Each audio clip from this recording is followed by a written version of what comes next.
Good morning class 6। Good morning to all of you. चलिए बच्चे, अब हम स्टार्ट करते हैं चैप्टर नंबर 11 मैग्नेट। ओके, सबसे पहले हम इसमें पढ़ेंगे मैग्नेट, इसकी हिस्ट्री और डेफिनेशंस के बारे में। तो सबसे पहले, Greek were the first people who discover the presence and properties of magnet in nature about 250 years ago. एक ग्रीक था, उसने क्या हुआ, एक ग्रीक नाम का फर्स्ट पर्सन था, उसने सबसे पहले इसके बारे में डिस्कवर किया। इसने इसकी प्रॉपर्टीज़ ऑफ मैग्नेट और नेचर ऑफ मैग्नेट के बारे में आज से कम 250 ईयर्स एगो, मतलब 250 ईयर्स पहले डिस्कवर किया। The magnet derived it's name from the founder of nature. The magnet derived it's name from the founder of nature magnet, that is called मैग्नेनस। हमारे पास में इसके फाउंडर थे मैग्नेनस, उसके नाम से इसका जो हमारे पास में जो है नाम है वो पड़ा। Who was a Stafford boy in the town of a magnesia Greek. जो हमारे पास में एक टाउन है मैग्नीशिया ग्रीक, उसमें रहने वाले लड़के थे। He accidentally discovered the magnetic property of a black rock which was eventually called a magnetite। इन्होंने सबसे पहले अचानक से डिस्कवर किया कि एक magnetic property of a black rock, काले पत्थर की मैग्नेटिक प्रॉपर्टीज को डिस्कवर किया। This which was eventually called magnetize, जो कि एक्चुअल मतलब अचानक से ही मैग्नेटाइज हो गया था। This black rock was an iron oxide. जो ब्लैक रॉक था वो हमारे पास में क्या था, आयरन ऑक्साइड था। This rock was found to have a property of a attracting substances made of iron towards itself. ये हमारे पास में जो रॉक था वो क्या कर रहा था, जो आयरन के पीसेस थे उनको अपनी तरफ खींच रहा था, मतलब अपनी तरफ अट्रैक्ट कर रहा था। This rock and any other substances which had the similar properties of attracting iron were named as a magnet. ये रॉक या फिर हमारे पास में कोई भी सब्सटेंस जिनके पास में प्रॉपर्टीज थी आयरन को अपनी तरफ अट्रैक्ट करने की, उसको हमने क्या नाम दे दिया, magnet. Okay, what is magnet? Any substance which possess the following two properties called a magnet. जो सब्सटेंस हमारे पास में ये वाली दो प्रॉपर्टीज है, इनको फॉलो करते हैं, वो हमारे पास में मैग्नेट कहलाते हैं। सबसे पहली प्रॉपर्टी है, it attract small pieces of iron towards itself.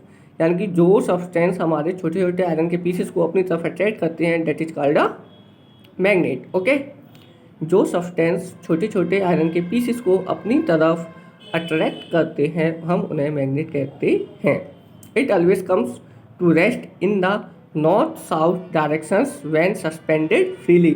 अगर हम इनको मान के चलो इस तरीके से, ये देखिए इस तरीके से अगर हम इनको फ्रीली सस्पेंड कर दें तो ये क्या है, नॉर्थ साउथ डायरेक्शन में आके रुकते हैं। जैसे मान के चलो हमने इसको रस्सी से बांध दिया तो ये यूँ करके फ्रीली मूव करेगा, तो ये नॉर्थ साउथ डायरेक्शन में आके ऑटोमेटिक रुक जाते हैं। ओके, तो कि it always comes to rest in the north south directions when suspended freely. Okay, ये दोनों प्रॉपर्टीज़ हैं। अगर ये दोनों प्रॉपर्टीज़ फुल जो भी कोई सब्सटेंस है फॉलो करेगा, वो होगा हमारे पास में magnet. Okay, magnetic materials, magnet and non magnetic substances. हमारे पास में मैग्नेटिक और नॉन मैग्नेटिक सब्सटेंस कौन कौन से होते हैं उनके बारे में हम जानेंगे आज।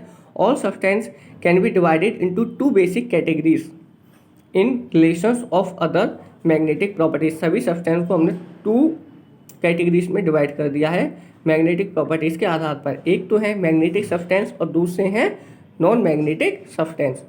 हमें नाम से पता लगता है जो हमारी मैग्नेटिक प्रॉपर्टीज़ को शो करेंगे वो होंगे मैग्नेटिक सब्सटेंस, और जो मैग्नेटिक प्रॉपर्टीज़ को शो नहीं करेंगे वो होंगे नॉन मैग्नेटिक। तो कौन सी मैग्नेटिक प्रॉपर्टीज़?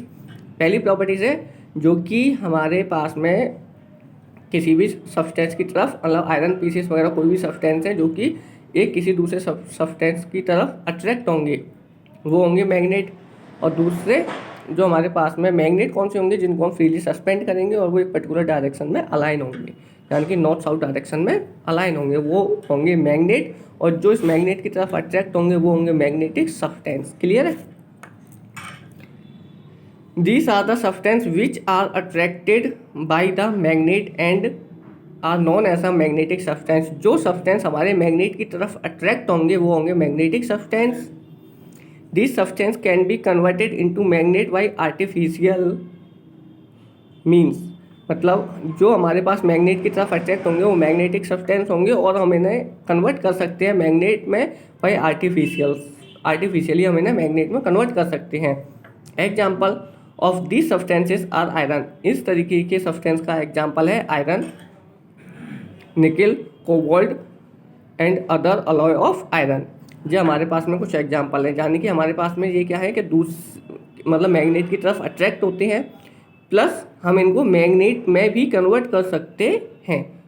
मतलब ये तो एक तो मैग्नेट की तरफ अट्रैक्ट होते हैं और हम इन्हें मैग्नेट भी बना सकते हैं। दूसरा है non magnetic substance, the substance which are neither attracted by the magnet और nor get converted into magnet. जो सब्सटेंस ना तो मैग्नेट की तरफ अट्रैक्ट होते हैं और ना ही हम उन्हें मैग्नेट में कन्वर्ट कर सकते हैं by artificially, are called non magnetic substance. इन्हें हम नॉन मैग्नेटिक सब्सटेंस कहते हैं। For example of non magnetic substances are stone, wood, glass, plastic, fabric, gold, silver, aluminium etcetera. ये हमारे पास में कुछ नॉन मैग्नेटिक के एग्जाम्पल हैं, जैसे कि लकड़ी, glass, plastic, fabric, gold, silver, aluminium etcetera. Okay students, thank you to all of you. इसका नेक्स्ट टॉपिक है वो हम अपनी नेक्स्ट क्लास में पढ़ेंगे।